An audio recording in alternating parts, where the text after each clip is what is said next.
Yo, what's up everybody, my name's Jester James, and since I got this new HD recording device, I thought we might as well test it out, don't you think? And I thought to myself, why not use it to record a game that I got for my birthday a couple months ago? Huh? That I never opened. Shantae, half-genie here, everybody. Now, I've never really had any experience with the Shantae series, except for a little bit of the original game on Virtual Console, and by a little bit, I mean very little. The opening and some walking around, that's about it. But hey, let's get back on track.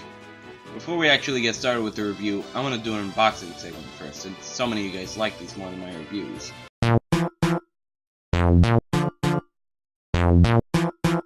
Alright, so here we have the game itself. As you can see, it's still in its original wrapping. So I have not touched this game since I got it. Or, you know what I mean, I haven't opened it. I touched it plenty of times. But, fuck it, let's just read the outside real quick. Shantae, half-genie hero. Got a bunch of cover art, characters, stuff. I think I saw that in the trailer on Nintendo's YouTube channel. Risky Boots Edition. It includes CD soundtrack. Yeah, I got the thing on the side. And a bit of a description on the back. Damn. Here, let me just get it closer to the screen so you can just pause it and read it. I like how it says save secretly, and in parentheses it says again. Because, you know, we've been doing this for like 4 games now. This is the 4th or 5th game, I forget. No, again, I never really had any experience with the Shantae series. Got that. And it's just, yeah, that's pretty much all it is. Let's open it. I haven't done an unboxing in so long. Here, Mario, get over here. Thank you. Thank you, Mario.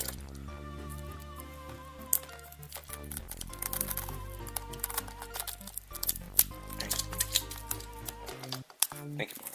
Again. Oh, I feel kind of bad now. Anyway. I bet it's all ruined. And... oh well. Right. Good soundtrack. What the fuck is up with her finger? Oh well. Just a bit of cardboard in there. Stuff secure, and here's the actual game. The same stuff we've seen on the box. Don't need to see that again. You do need to see Mario again. He always holds my X-Acto knife.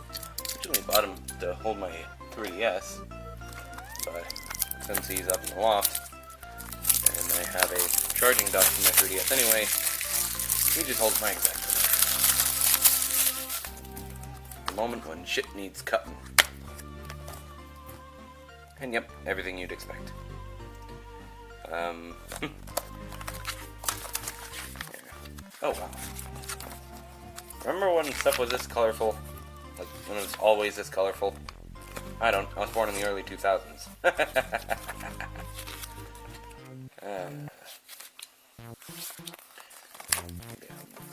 No one wants to stare and spend 5 minutes staring at a manual. There. Now that we've done the unboxing, let's just move on to the actual review, shall we? I'm saying shall we a lot, haven't I? Alright, now that the cringe fest is over, we can move on to the actual review. We start off with Shantae being woken up by some spirit whispering. What? How do you get woken up by that? Do you know how easily I could sleep through that shit? I sleep like a baby. Anyway, she goes to her uncle's workshop, for some reason, to find him asleep, as well as an open trapdoor, which she never knew about. After some investigating, and by that I mean just walking right, she comes across a genie angel portal thing which tells her of an agent of darkness that's gonna take over the genie magic and use it for evil, and that only she can stop it.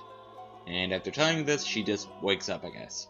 She goes to tell her uncle about it, but suddenly the blueprints for his dynamo machine, which can rid evil for good, are stolen and scuttled down to the text yet again by the devious Risky Boots. And after the best tutorial / opening music level ever,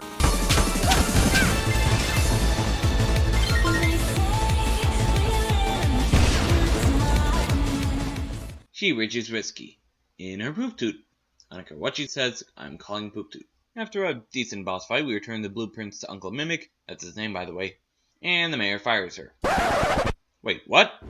We just finished the opening level and we're fired? Well, at least Mayor Toad here has some good reasoning behind it. Shantae can beat the bad guys, but she just can't keep them away. And she's replaced by Holly, who... I'm not even gonna beat around the bush here, she's a bitch. Oh, and stupid too, since just because her dad's a magician, she thinks she's the most powerful half-genie. More on her later. We use this bird to head over to Mermaid Falls, where we've been hearing about girls randomly disappearing, and Bolo tags along too. Great.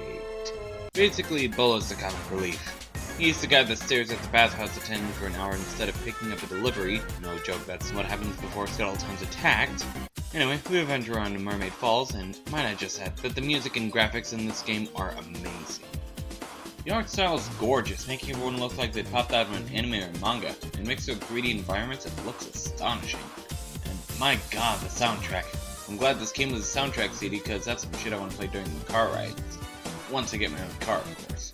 But I'm getting off track here. Back to the task at hand. We eventually go into what looks to be a factory, where all the kidnapped girls are taken and turned into fake mermaids? Okay, so we do get an explanation for this. This guy, Techno Baron, which is a stupid name by the way, couldn't get enough mermaids to fill out orders, so he makes bootlegs using fish and the maidens he kidnapped. Wow, what an asshole! And suddenly, Giga Mermaid. This boss fight is awesome! First, she's tightly sealed using 6 locks, which you need to break. But even though she's restrained, she can still attack you. A giant energy bubble, 3 small energy bubbles, and a hypernova energy laser of electric death. That is literally something that Galactonite from the Kirby series uses.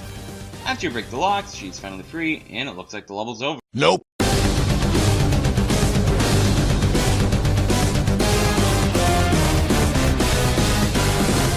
Now, she starts attacking you again, but with lightning phase attacks this time. But a few hair whips to the head later, and she's defeated, returns to her normal state, and the girls are now free. At least the ones that didn't get presumably eaten or shipped away to people who wanted mermaids. And we get a new dance technique. Neat. Oh, right, I forgot to mention dancing. Once you beat a level, you get a new dance technique. So we now have 2 at this point. Monkey, which lets you climb walls and jump extra high, and now Crab, which allows us to go underwater, where we previously would just float back up. And if you go to previously beaten levels, you can use said transformations to reach places you couldn't reach before to gain new techniques and other hidden goodies.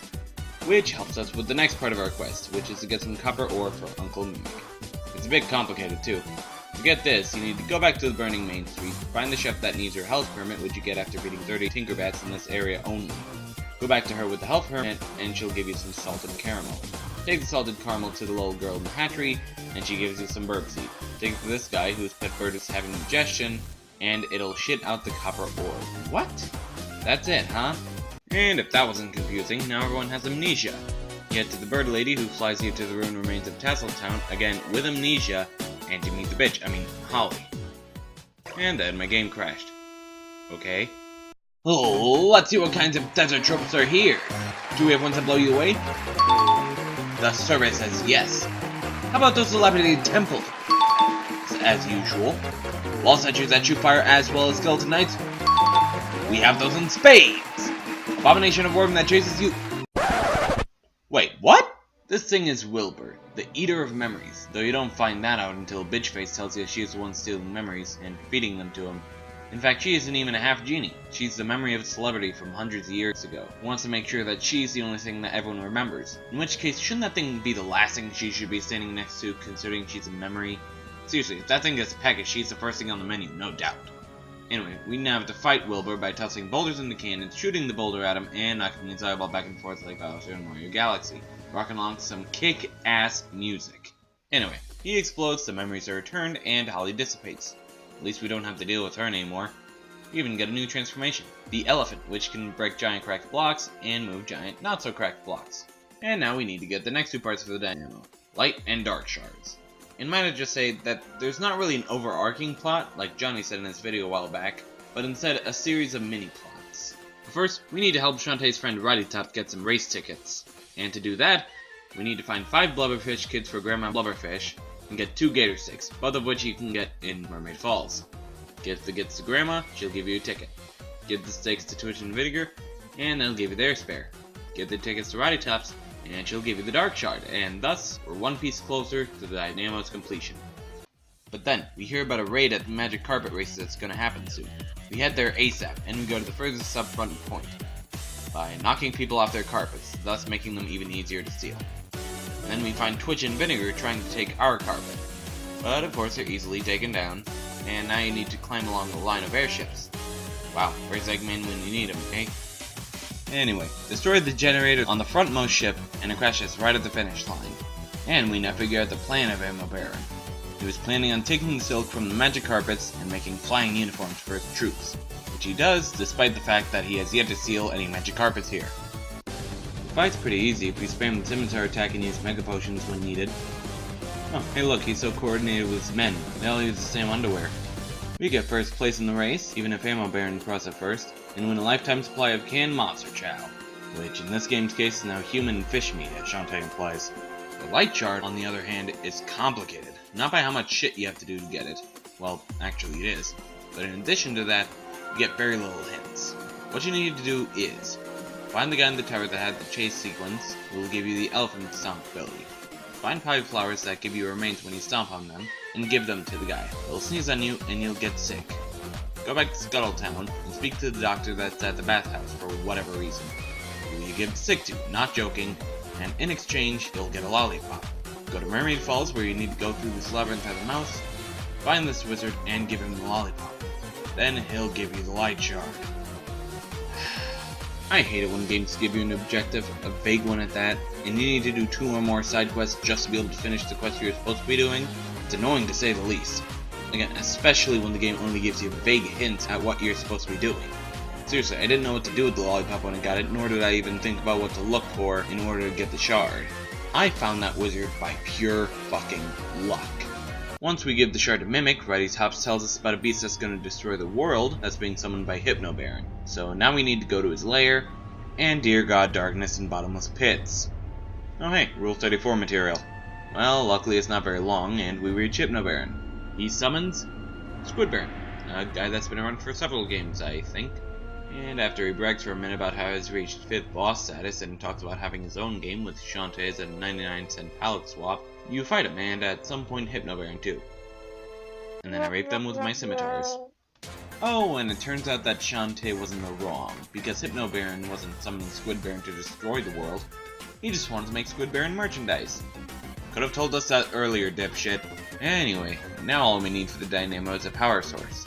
So we need to get an iron bar and a zombie hamster. Why a zombie hamster? Because they don't tire out. But, as usual, there's a lot of bullshit we need to do to get it. First, we need to go to this guy in the item shop who wants the Vorpal Blade. And of course, we get very little hints as to where it is. It's located in this underwater pipe, which you need the mermaid ability for. We give the guy the sword, and we get the Foxy Grandma Cap. The Foxy Grandma Cap. What? I spent nearly an hour to get this goddamn sword for you, and how do you pay me back? A cap that says Foxy Grandma. Why? Fuck it. So we give Grandma Blubberfish the cap. Don't ask how the hell she went from the damn cavern one looks to be a rainforest to a town in the desert. She makes some sex jokes and coughs up the bubble power of trying to sing, which can break certain blocks with the mermaid ability. Huh, how about that? A bubble ability that's actually useful. Oh, apparently we didn't need that. All we needed was a harpy to get on top of the roof of Hypno Baron's castle. How the fuck are you supposed to figure this shit out? Anyway, we give Mimic the last parts, he starts it up, and...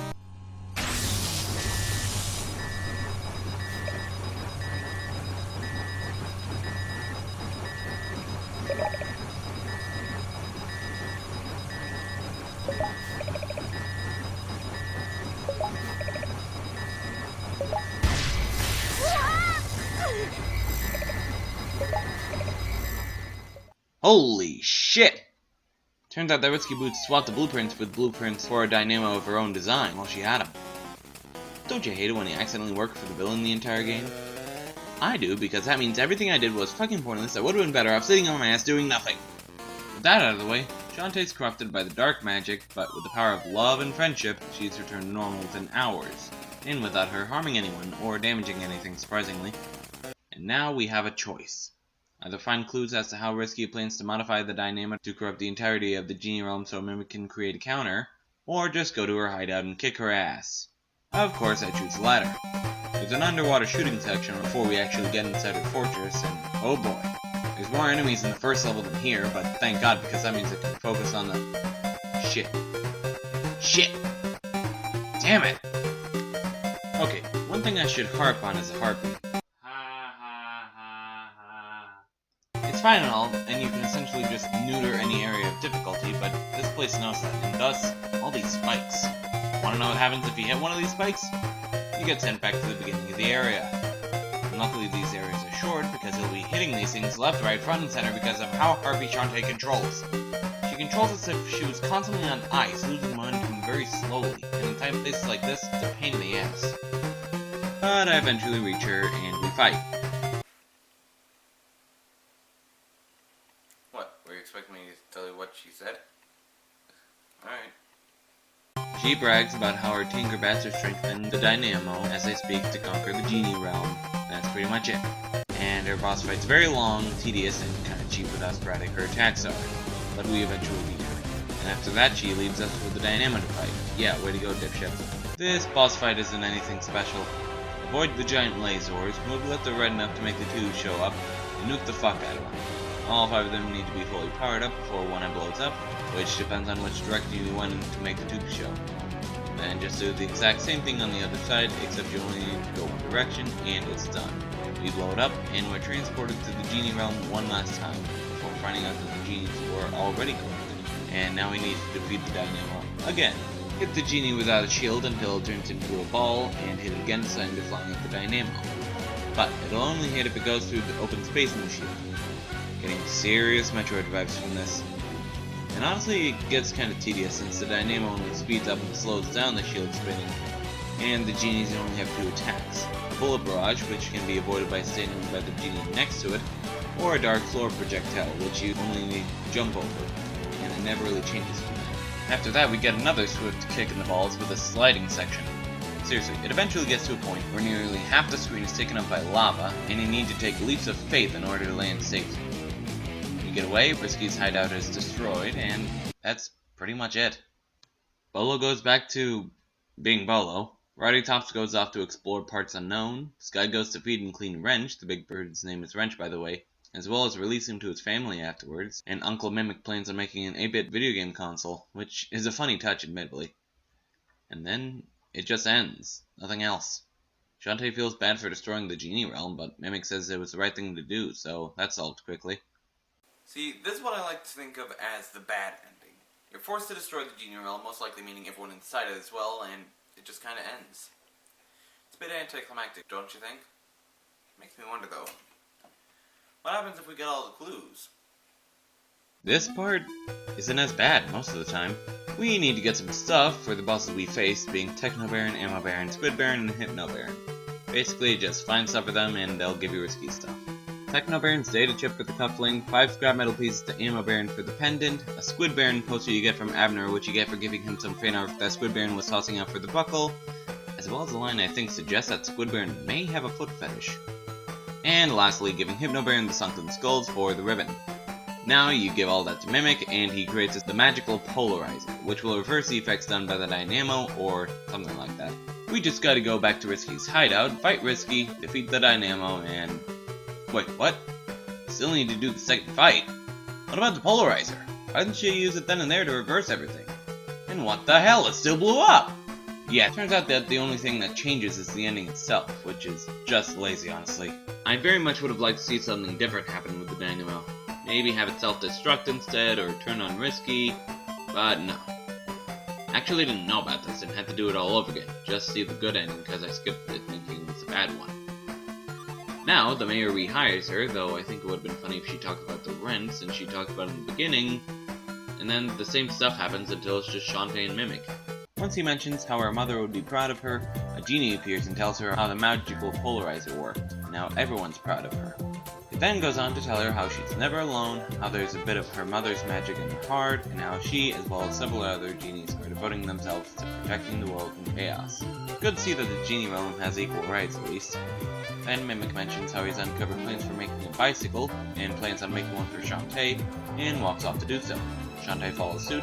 The genie may be hinting at a possible sequel, and credits. Whew. Well, that was quite a I think of this game? This is, in my opinion, an amazing game to look and listen to. Seriously, if you ever plan on getting this, get the Risky Boots edition. The soundtrack is astonishing. But honestly, the story doesn't have much depth. Going back to Some Call Me Johnny's review of the game, he mentioned that there's no overarching plot. More like a series of microplots that just happen to interlock via the items you get out of them. Not to mention the cliche story elements you sometimes find. Now, I'm not saying it's bad, I'm just saying that it could use some work. And for most of the game, it gets pretty formulaic. Finish Microplot D to get item and transformation K, so you can finish that one stage with boss C to get an item for the Dynamo. You're just constantly going from place to place, usually with a very vague hint as to where to go. And if you find it, use a certain transformation, hope that you have everything for that area, and get what you went there for, hopefully. I personally think that if all the plots led into one massive plot, then the story would make much more sense. Here's an idea. Techno Baron selling bootleg mermaids to raise money for the Dynamo Risky's making rather than Mimic. Ammo Baron scouring the lane for the required items. Hypno Baron and Squid Baron could be, well, whatever, they aren't very important. And you accidentally get all the stuff Risky needed to make the Dynamo, which Mimic needed to make the counter. Boom. All that off the top of my head. Still kinda convoluted, but at least it's cohesive. Rambling about the story aside, I still think it's very fun to play. The transformations are cool and fun to mess around with, though I think that some parts are completely neutered once you get certain transformations. RP.